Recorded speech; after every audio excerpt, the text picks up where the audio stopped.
Maal abboo gurbaan hadda viidiyoo haasa'uu jira. Gurbaan naa bilbilaa jira deeggartee qaama kiyya itti ergee jennaan hadda viidiyoo sii dubbadhaa naan jedhe saniif hadda dibadhee uffadhee bareedee qophaa'ee jira. Gurbaan viidiyoo naan dubbata. Shuggutee kajarmaan sadiqaa. Kajarmaan Abboon jiru. namichi kun miskiinatti hiree qabe ammaa achi hin dorgomsiisin aanaa jedhe. Dhufaa jira. Shuggutee dhufaa jira. Jarmanii irraa na fudhachuu dhufaa jira. Ana gaafa naqeen borsaan si ergaa paantii shaampii gosa gosa. Qophaa'ee qaba. Viidiyoodhaan asii fedha.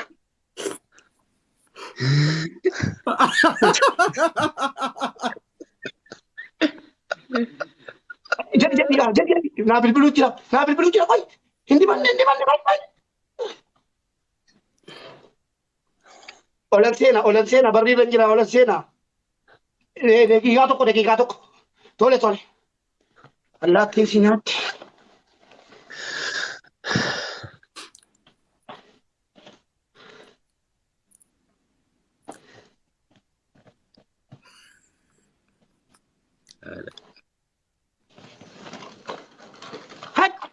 Wanti barbaadan argamu.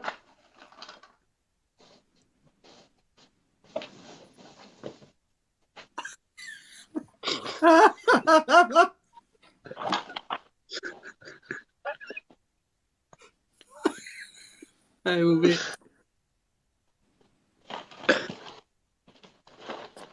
Ay, naman Tuhan.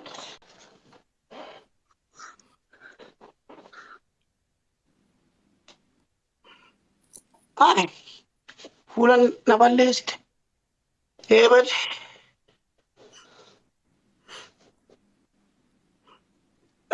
Akkam jirta? Nagaadha.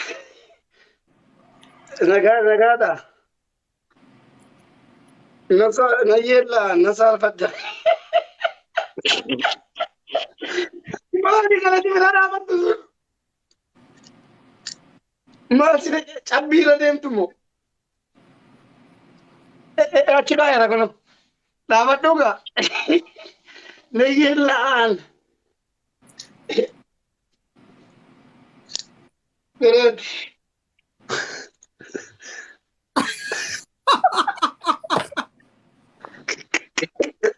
Nayyellaan kaa viidiyoo. Akkana jettee salphachiisin. Sitan bareedaa.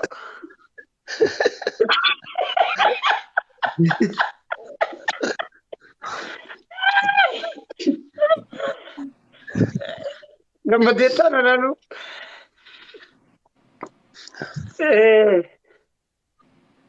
Kan hin jedhe yoomi gaa kanatti dhuftee jennaan wal arginu. Dhiyeenyatti moo? Tole. Lakkii horsi malee hin qabu. Rabbi na haa qabu hankan biraa waa tokko. Hin bareeddaawwati kan kee hin jedhamu. Silkiin gosi badaa nama mul'iftu malee furdina badaan qabu qalloodha. Waan jaallatta atis natti hin beektaa bakka jaallattu.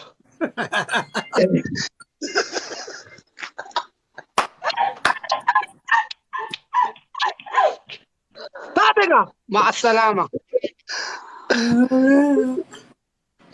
Beelaa keessan maal tura dhibee? Itte, ayyee. Galatoomi.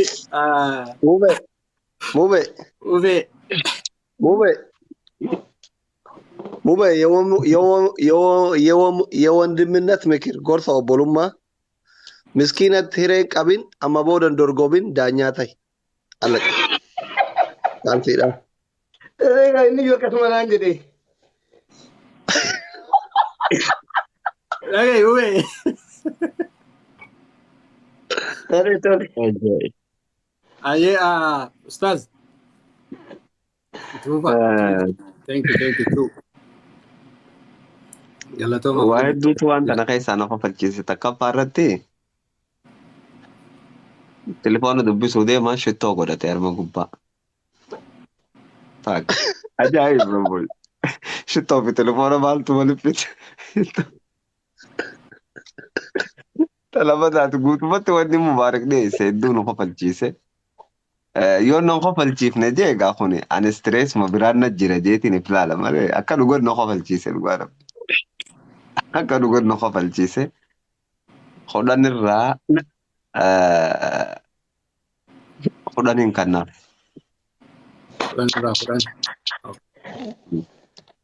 Thank you all. Gee bakka gee hodhan irraa dhiisi. Baay'ee Fue boss. ani waan dhiyaataa oole keessaa kanatti akka inni yaada kennu hin qabu. Bakka quubsaadha. Anis yaadni hin kennu ijoollee irratti muudii hin qabin. Daanyaa ta'e kottuu nu wajjin kana booddee. Akkas. Thank you. Ammallee silaa dubbiin dhumtee beektaa laal waneen bakka tanatti dabaluu Ammoo fittaniitu qaba. Shee Hamza booddeetti deebi'aa. Dabarsitaniitu chaansii keessa waa tokko gochuu hin dandeenye. ittiin deebi'aa. Saayiman kennaa hin jirru. Saayiman amma dhumeera. Mubaarak kan ta'e. Kudhan kenneen. Yaayaan kudhanii kenne. Ani gooldiin tuqeef gooldi amma booda nutti hin dhufin gooldi tuqeef. Duruma dubbanne. Carraan ammaa Ani hin kennine ammallee an koomentiin kennaa jira iyyuu. Taragaagaa akkam nargaa fuuchuu ariifataa jirta Dr. Asli. Haa ta'u malee Mubaarak gocha durba akkam dhibbatti bakka barteettaati maal akka godhamu shittoon ni godhama. Shamarri qaamaan wal arguu qofatu hin ta'e shittoon inuma godhama. Gooma jirudha kun akka waan qaamaan argaa jirtutti yaaddi. Haa ta'u qurnaan kee fudhuu ba'i. Haa tokko hir'isuu hin dandeenye. Qurnaan isaa quranitti Asli fudhatu cinqamtee miti fudhatu. waan kennite seere mana hin cinqabne. Wallahi kaasee jiru yoo keessaa footaate malee sila yuutee ishiniin ta'e jira jaartiidhaan waan ta'e wal harkatti harkisaa irraaji sana keessa dhufee ol baxabbate. Okay. Dubbiin akkuma dura ganamallee jedhe Mubeen dorgomuu hin qabu jedhe maaliif ani hin beeka. Mubeen dirqamaan namarraa fudhata. Ani tokkoffaa irratti hawaasa keenya kan guutuu hirriba dhaabee as jala taa'aa bulee fi warra koomentii kennuu fi warra dorgomuu dhufuu fi badhaasni kuni Mubeen yoo tokkoffaa baay'ee doolaara 200 argata. Kaayyoon isaa birrichi guddaa ta'e miti. Isin bashannansiisudha. Isin kofalchiisudha. Ummata ofii ummata jaalataniif uf qaqqabanii akshiniin agarsiisanii kofalchiisuun maal akka ta'e Mubaarak irraa barattan jedhee yaada. Maaliif tokkoffaa abbaramuuf feemasii jettan san illee ta'uuf miti kaayyoon isaa isin kofalchiisuu fi haga as taa'ee carraa eeggatu kana yoo achi taa'ee taap godhaa jedhee doolaara yoo mallaqatti illee jijjiiree 200 olii taniin argata malee hin dhabu. So kanaafi warri akkanuma osoo ittiin qophaa'in seentanii namatti aartan wanti Mubeen godhaa jiru kun barumsa guddaa isiniif tayaa yaada jedhu hawaasa as jala jiruuf dabarsa. Lammaffaa irratti inni abbaa giddiitii mootummaa abbaa irreettidha. Dirqamaan fudhate kudhanii isa. Anamma jaaladhee osoo hin taane dirqamaan 10 kenneefiira. 10 kennaaf jedhee yaadaan turre Abduusee kennuu ture. Abduuseen itti qophaa'ee dhufuu baannaan 9 kenneefi. Shakkeetiniin takkaan bitee Abduusee. Annamni fedhaan deeggaruu barbaadu kiyyaa ol dandeettii isaatii ol deeggaree as keessatti akkuma isin koomentii godhatan Abduusee qofa. Sinigalee Mubaarak dirqamaan 10 fudhateera. Mubeet immoo gorsa obbolummaa si dhaamu kana booda yoo mooyataa waliif fidan malee haarawatti hin dorgomtu. Dhoorgadhaa hin dorgomini carraa miskiina dabarsii 10 kee fudhata. Kanuma argannaan gahaadha. Thank you. Drone itti fufi. Ani gaammoonni jawuun qabu kudhanuma akkuma beekamutti maaliif hedduu nu kofalchiise garuu libbistikaa fi kuulli manatti haafi Mubaarak. Hayi galatoma. Okay. Hayyee. Kan itti aanu warra bilbilaati. Ittiin dawwala warra bilbilaatitti illee asoo warra bilbilaatitti hin dawwalle duratti anillee dhaamsaan dabarfachuufadha. duraan dursee Fayyaadee Galatooma Sheekh Hamzaa Fuwaad Dr. Aslii Maakii isin hundinuu obboleeyyan kiyyaa hawaasa keenya kan Oromoo kan as jala jirtan. Sagantaa teenya tana akkanatti dhuftanii barachuu keessaniif Fayyaadee Galatoomaan isin jaa. Yoo silaa obboleeyyan kiyya warraas gubbaa jiran muubeetti itti idee asirra jiran kanaan hin taane anillee namni dillee kun dhufeetillee daawwachuuf hin daawwatu jeetitti namanaa jechuudha. Tanuma keessa mana kanallee faala warradhaa anillee maatii walaa godhannuun isin hin jaa. Obboleeyyan kiyya kana jaalalaa fi kabajaan namni walitti dhufee wajjin kofalee taphachuun kun bareedaa jeetitti yaada. Ammoo sagantaan teenya akka laalutti amma fuula duraaf akka amman reefuun tana obboleessa kiyya Dr. Asliin jee please amma booda sagantaa tanarratti hirmaachuudhaaf bifa artiitiin haala uffataatiif waa hundaanuu akka mubeen amma dalaga kanatti short diraamaa gabaabaa yoo dalayne bareeda jeetitti yaada. So ammarraa jalqabee insha Allah torbaan dhufurraa namoonni sagantaa kanarratti hirmaattan hundinuu bifa sagantaa diraamaa gabaabaatiin yoonii fi kan dhufnu ta'e bareeda jeetii yaada. So bifa kanaan haa dhufnuun jaa. Kayitiyaan immoo kan inni asumarratti dabarfachuuf hadhuu inshaallah iida booda yoo rabbi jee soomana gidee soomannee iida booda iida guyyaa lamadaa yookaan alada silaa iida booda dhufu yoo kan mijaa'u ta'e jajiilee keenya kan asirra jiran kana wajjin mari'annee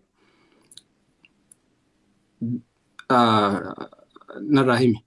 Namootan ciccimaa amma dura dorgomee jiru walitti fiduu jiran. Namootan san eenyu faadha kan jennu yoo kan ta'e warra akka Mubee, warra akka Mudaamuddii, warra akka Abdii ni barbaadna inbaaksii goona. Warra akka eenyu mucaa silkiidhaan irra dura dalage tokko narraa himaadha. So dorgomii san irratti 100 Itoophiyaatitu kan namu jiraata. Dorgomiin san 100 Itoophiyaa san doolaara Ameerikaatti yoo kan jijjiiru ta'e doolaara 1000 akka taha. So kanaafuu hiriyaa jaalalaa obsaan carraa kanaan nu eeggadhaa isinii jenna. So dorgommii gurguddoo santu as deemaa jira. So waan san ta'e jecha 100 namni moo'atu eenyu laata kan jedhu ta'a. So sanirratti warra mo'atan jechuudha. Mo'attoota isaa. So sanirratti inshaallah yoo rabbiin jee irratti hojjanneetiti advertaayizii illee goone akka sagantaan sun nama hunda bira geewgeewne sa'aalee gasiisine sa'a akka silaa nama hunda michaa'uu sa'a gizeetaan geemafaa taphannuu san gartanii sa'a sanitti toora sa'a Itoophiyaarraa sa'a 3ti. So sa'a sanii gasiisine taphachuu jira. Afurii. So saniifuu hiriyaa jaalalaa entertainment haala kanaanii isinii dhufaa jirti yoo rabbiin jee torbaan dhufullee. Live event irratti nu godhe iskoo achirratti godhe namni hundi diihuu taa godhu carraa 100 kana namni hirmaachuu barbaadan diihuu kanarraa fuudhaniititi daayindeetii isaanii garsiisan malee hin dhufan akkasii beekaa.